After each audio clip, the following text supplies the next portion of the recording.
عمرك سمعت عن شيء ربنا بيعظم فيه؟ إنها لظى. دي سماع. طب وريني كده وريني. ايه؟ خلص بقى. بصراحة بقى أنا عايز أتفرج. ده مشهد يبان لنار كبيرة بتتحرق، بس أنا موصلتلوش على إنه كده. أنا افتكرت الآية دي، إلا إنها لظى نزاعة للشوى تدعو من أدبر وتولى. فاهم يعني إيه ربنا بيقول إنها؟ فاهم يعني إيه ربنا بيعظم في شيء؟ دي مش سماع، دي لظى، دي مش نار عادية، دي نار بتقشر الجلد بعد ما يستوي، بعد ما يتفحم ويتشوي. نزاعة للشوى، بعد ما الجلد بيتشوي بتنزع الشوي، بتحرق الوش، الإيدين، الرجلين والعينين، بتسحب اللحم من على العظم. نار ربنا وصفها عشان ناخد بالنا إن احنا مش قدها.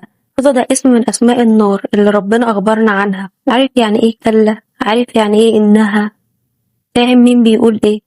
ربنا سبحانه وتعالى. تخيل ربنا بيعظم في شيء وبيقول كلا إنها لظى. دي لظى، دي مكان شديد القوة مش متخيله ولا فاهمه.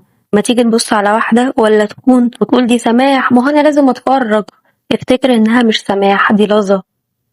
لما تيجي تغتابي واحدة وتقولي دي سماح، ما هو أنا لازم أتفرج. افتكر إنها لظى، دي مش سماح. لما تيجي تظلم، لما تيجي تفتري، لما تيجي تسرق، لما تيجي حتى تقتل، افتكر إنها لظى. لما تيجي تعمل حاجة غلط افتكر إن دي مش سماح، افتكر إنها لظى. واحنا كلنا مش قدها ولا قد ربعها حتى، محتاجين نفكر نفسنا كل شوية إنها لظى.